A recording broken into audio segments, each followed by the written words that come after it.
3. Pitágoras esteta. El concepto pitagórico. Pitágoras medita en la naturaleza de las cosas, y cerca de su retiro un artesano trabaja del hierro. Desde lejos se escucha el golpe, unas veces opaco y otras sonoro, del martillo contra el yunque. El timbre intermitente del metal herido despierta ecos extraños en la conciencia del filósofo. Parece que su alma resuena siempre que el yunque da al aire su vibrante clamor. Igual que la cuerda de la lira, vibra simpáticamente cada vez que estalla una nota en la cuerda próxima, y debe haberse preguntado una y varias veces ¿cuál es la esencia del sonido? La materia posee una voz que repercute en las almas. No siempre es muda su expresión misteriosa. Sabe cantar con voces unísonas del espíritu. ¿Por qué unas veces su sonido es agradable, concuerda con los deseos de nuestra vida interna, y otras la perturba o la deja indiferente? ¿Cuál es el orden necesario al sonido para hacernos simpático? Así debe haberse preguntado mientras investigaba los fenómenos, no a la luz de un principio, sino poniendo su alma, trémula todavía con el eco de los sonidos musicales, frente a todas las cosas, y sintió que las penetraba como si por alma llevase la cuerda sensitiva de la lira, tal como las afecta y penetra el sonido. Al descubrir en todo una energía interna desarrollándose como música, debió haberse dicho, cierto ritmo está en la esencia de todas las cosas. Continuando entonces sus investigaciones, descubre enseguida que el ritmo o proceso que nos causa goce se encuentra realizado a perfección en la serie de los sonidos de la escala musical. Analizando esos sonidos, descubre que existe entre ellos una constancia de relaciones numéricas, y así es como, partiendo de una experiencia meramente estética, llega a meditar por primera vez en la naturaleza del número. Más tarde lo estudia en sus derivaciones, se hace temporalmente matemático, pero cuando dice «el número es la esencia de las cosas», usa del número como de un símbolo que expresa el movimiento rítmico que él ha encontrado en las cosas. Resultaba, sin embargo, difícil de precisar la naturaleza de esa oscura esencia contenida en el número, esa armonía que más tarde Filolao había de volver a encontrar en él, y quizá Pitágoras mismo no resistió mucho la tendencia de apartar su atención de aquello inefable que torturaba su mente, y dejó que su pensamiento siguiese la línea de menor resistencia, la derivación matemática para la cual contaba ya con un lenguaje conocido. Fue así, tal vez, como la intuición espiritual en su origen vino a hacerse objetiva, a degenerar en matemáticas, y el problema de por qué ciertos ritmos nos causan goce y otros no, y el de por qué las relaciones numéricas de la escala musical son las agradables, con exclusión de una infinidad de combinaciones auditivas diferentes, quedó reducido al lugar secundario, no llegó a fundar una estética. Es como si la percepción del ritmo hubiera abierto para Pitágoras dos orientaciones distintas,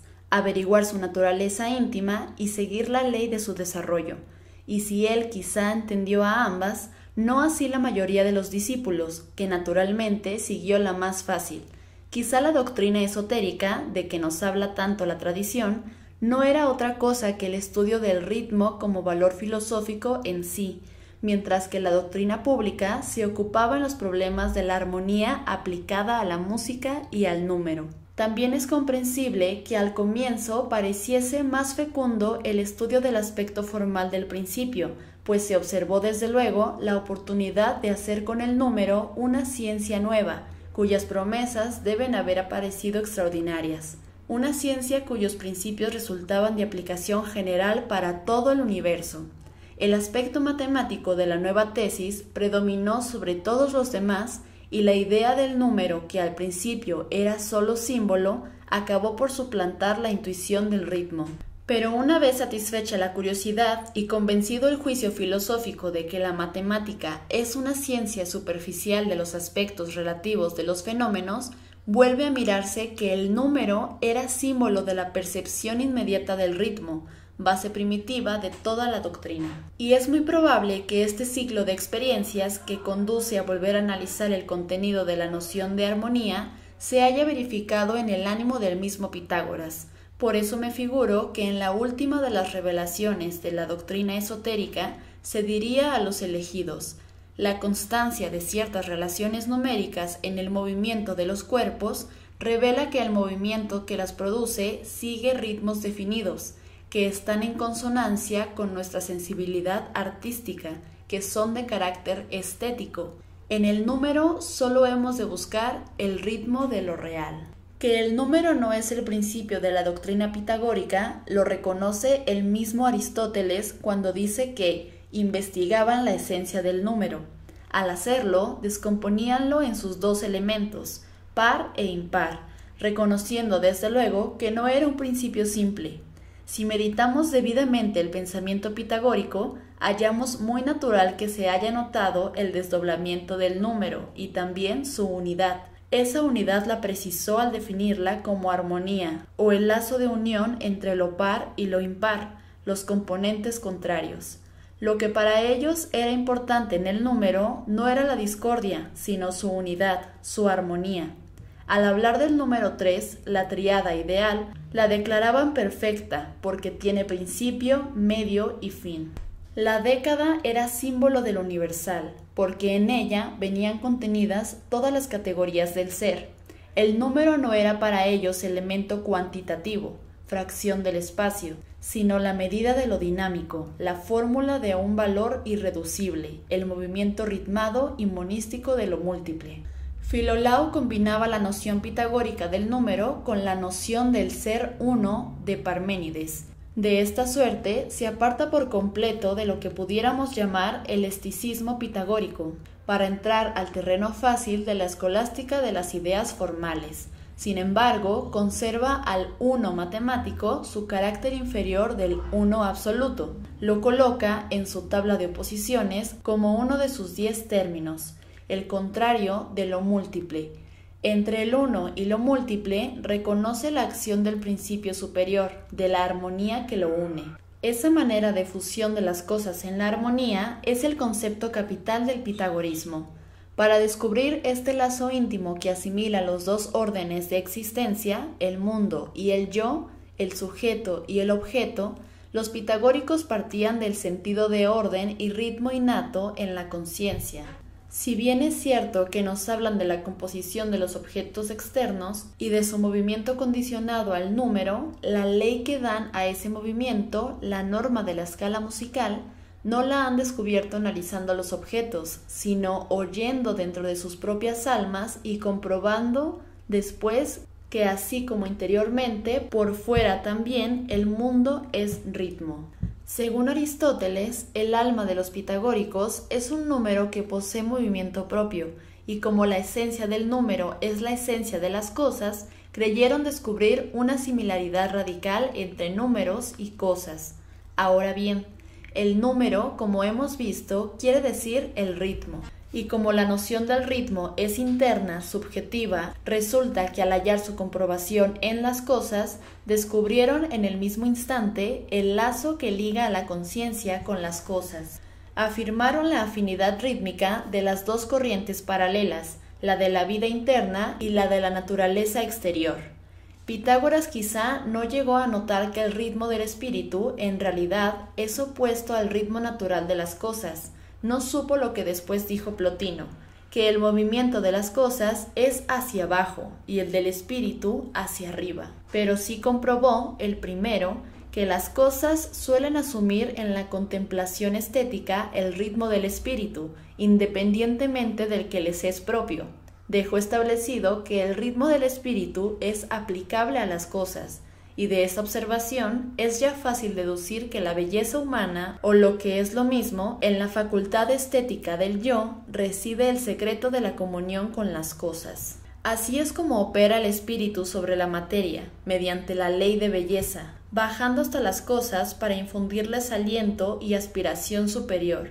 La virtud del santo norma y corrige lo malo, y el filósofo, interpretando el conjunto, es un artista en grande. ¿Cuál es la ley de ese ritmo? Considerándolo en sus elementos metafísicos, podríamos definir el ritmo como el enlace de la existencia de los elementos del tiempo con los elementos del espacio o cantidad. Lo que sea la sustancia absoluta nos es desconocido, pero lo que percibimos como esencial del cuerpo externo tiene afinidades con lo que nos parece la esencia del yo individual. Esta sustancia aparentemente idéntica no se halla quieta, sino que posee una perpetua movilidad, no de correr uniforme, sino de curso alternante, imprevisible, misterioso. La volubilidad extraña de ese movimiento es lo que llamamos el ritmo libre. Y desde luego se nos presenta la necesidad de establecer una distinción entre dos movimientos que, dentro de la existencia general de las cosas, parecen contradictorios. La ley de los fenómenos todavía no era conocida de los pitagóricos en la uniformidad determinada que hoy le asignamos al reconocer en todos los cambios la proporción entre la causa y el efecto, la conservación general de la energía. Ellos no conocieron estas regularidades, por eso su concepto filosófico del mundo coincide con las percepciones del arte, con el instinto estético, aunque no con la realidad de la experiencia sensible. Actualmente juzgamos la naturaleza con dos criterios, el racional o científico y el estético, con la razón pura y con el juicio estético, que asemeja del imperativo categórico de Kant. Nos dice, así es lo bello, así se encuentra, no comparando y aquilatando cualidades externas, sino haciéndonos la voz secreta de las cosas, dándoles el hálito que les falta, tomándolas dentro de nosotros, como si fuéramos el conducto por el cual todo lo que en la naturaleza es no ser, aspira al ser completo. Si contemplamos toda cosa sin fin alguno de utilidad o de goce, con desinterés perfecto, el mundo externo nos deja de ser extraño, se contagia con nuestro interior, se acomoda a él, y sucede como si el espíritu eligiese entre todas las posibilidades del movimiento fenomenal para formar, por el interior del dinamismo físico, pesante, de la materia, una contracorriente mucho más ágil, desinteresada a fin de la del ser consciente, y misteriosa como él en su correr indefinido. Caracterizar el ritmo de lo subjetivo, el desinterés que lo distingue del movimiento condicionado, interesado, finalista de la materia, así como el alcance de su poder, sería materia para toda una estética, cuyo punto de partida, implícito en el pitagorismo, podría expresarse en estos términos. La belleza es una conciencia rítmica entre el movimiento natural del espíritu y el movimiento ya reformado de las cosas, ya no causal, sino acomodado a lo interno, convertido al espíritu. ¿Acaso eso no es lo que pensaban los pitagóricos cuando decían, un mismo ritmo mueve las almas y las estrellas? ¿Por qué decir ritmo y no armonía? Se objetará. Pitágoras usa la palabra armonía y Filolao la define como el enlace de lo uno y lo múltiple. Pitágoras la aplica al equilibrio emocional y uniforme de los cuerpos celestes, al concierto único de los sonidos en la octava, a la proporción y medida invariable de los actos de la virtud. Pitágoras, se puede insistir, no pretende que el espíritu cambie la ley de los cuerpos, más bien enseña identidad armónica entre lo objetivo y el alma, al grado de que cuando le falta un mundo para completar las exigencias de su sistema, inventa uno e imagina la antitierra, que completa la década formada por el Sol, la Tierra y los 8 planetas de su cosmografía. Cumple así el propósito de elaborar una norma, la norma matemática, que encierra en sí el mundo y el espíritu, sumisos ambos al concepto formal. Indudablemente que entre los pitagóricos hubo muchos que de esta suerte discurrieron, pero vuelvo a hacer notar que en esta tesis nos encontramos, una vez más, con el prejuicio formalista que cree explicar algo porque lo cuenta o lo subdivide, o, como diría Bergson, toma por explicación la figura que describe el movimiento y descuida el valor del movimiento mismo. Es este otro caso en que el símbolo desvirtúa el concepto, en que la percepción equivoca el ritmo por el número, la progresión matemática por la orientación estética. La armonía da idea de equilibrio condicionado, completo. Es un ennoblecimiento de la forma fatal y genuina de una naturaleza llegada a la perfección, pero es la cristalización máxima de una naturaleza entregada a sus propias leyes, sujeta a su orden recurrente, a su dinamismo en círculo. No es el ímpetu del espíritu, siempre inconcluso, cuyo ritmo huye lo estático y constantemente ensaya y construye porque la armonía y la forma le resultan cárceles que la emoción desgarra, hastiada de concierto y decidida a avanzar, aunque tropiece con lo discorde, resuelta a desenvolverse irregular en perpetuo acecho y en exploración constante, porque el mundo y la vida distan mucho de estar concluidos, y si lo están, nada pueden ofrecer que merezca la eternidad de la armonía. Por eso no es la armonía concepto definitivo. Jámblico, que para las cosas del espíritu tiene mucho más instinto que buena parte de los sabios modernos, nos transcribe la fórmula juramental de los pitagóricos. Juro por quien reveló a los hombres la tetrarquía sagrada, la causa y la raíz, la fuente del fluir perpetuo de la naturaleza. Este fluir indefinido y denso es lo que Pitágoras percibía, y lo que suelen expresar en momento de inspiración los grandes músicos, Beethoven, Schopenhauer y Nietzsche, especialmente el segundo, cuya voluntad de vivir es una especie de ciego ritmo, explorador de todas las potencialidades del ser.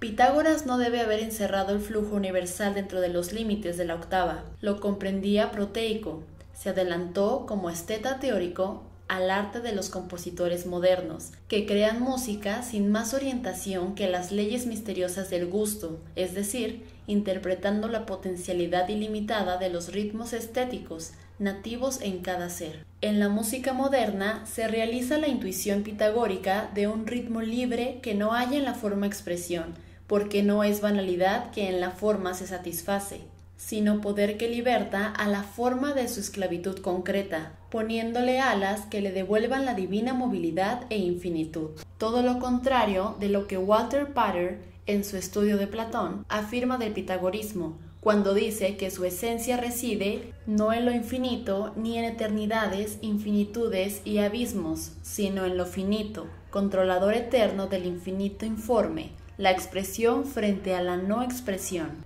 Volviendo sobre esta última frase de Pater, diríamos que el pitagorismo es la posexpresión. Por ejemplo, en la estatuaria griega, el arranque y vuelo de las figuras, no la línea que fija el contorno. Y en música, la melodía que investiga y ahonda, jamás la armonía, que es conformidad transitoria de lo incompleto. Por ejemplo, en la estatuaria griega, el arranque y vuelo de las figuras, no la línea que fija el contorno.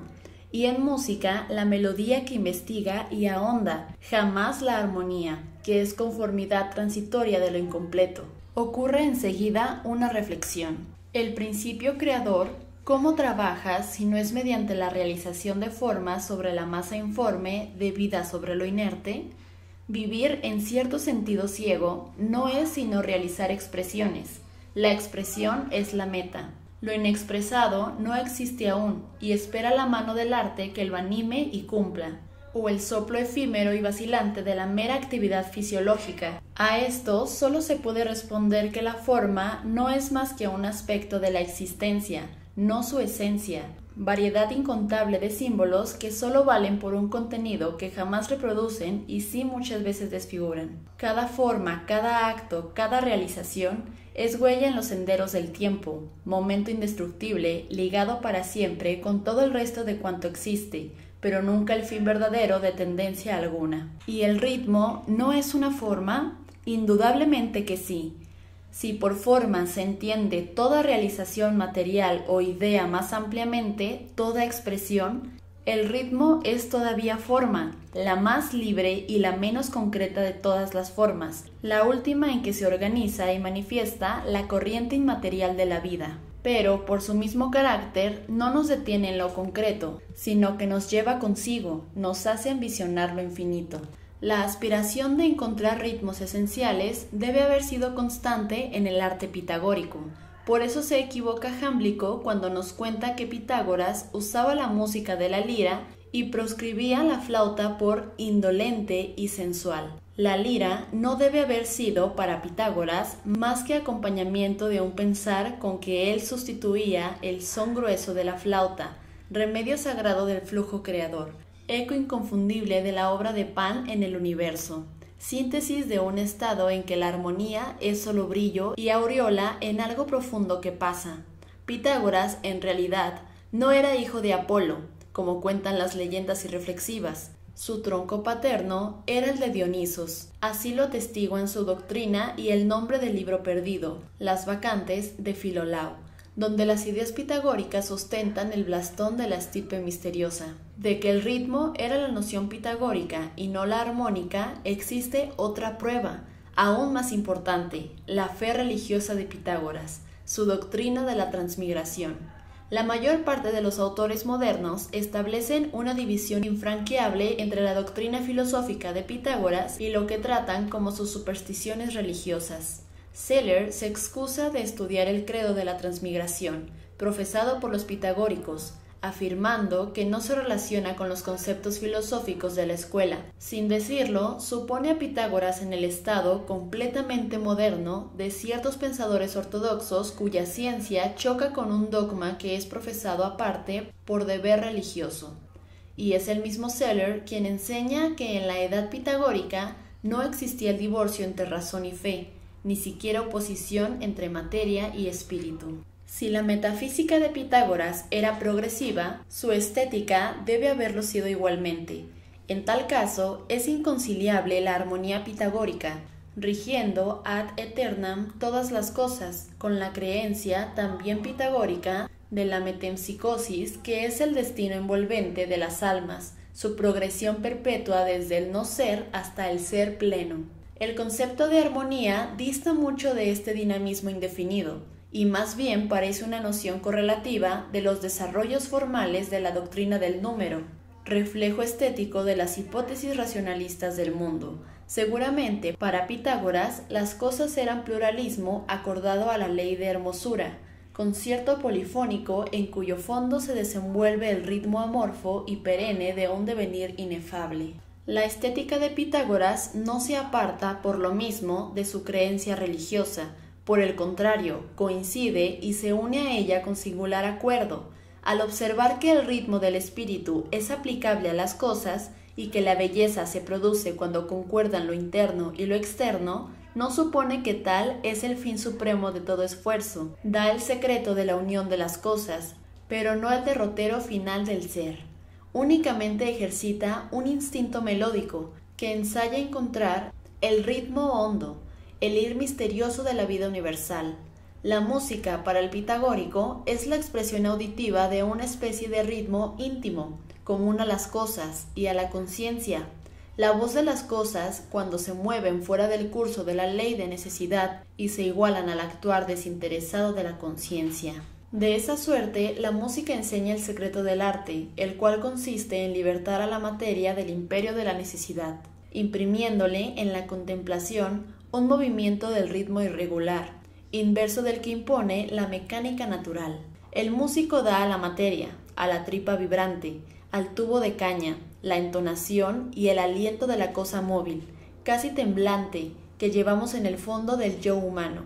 Humaniza la materia, la convierte al ritmo propio del alma y también purifica al alma, apartándola del contagio de la ley causal y necesaria y soltándole sus propias alas. En la música, como en todo arte legítimo, la materia adopta ritmos opuestos al newtoniano y similares al pitagórico.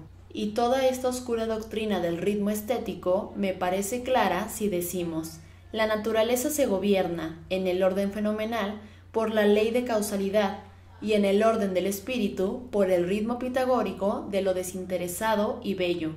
Lo newtoniano y lo pitagórico son los dos polos necesarios de toda cosa pensable, el orden material de la necesidad y el orden espiritual de la belleza.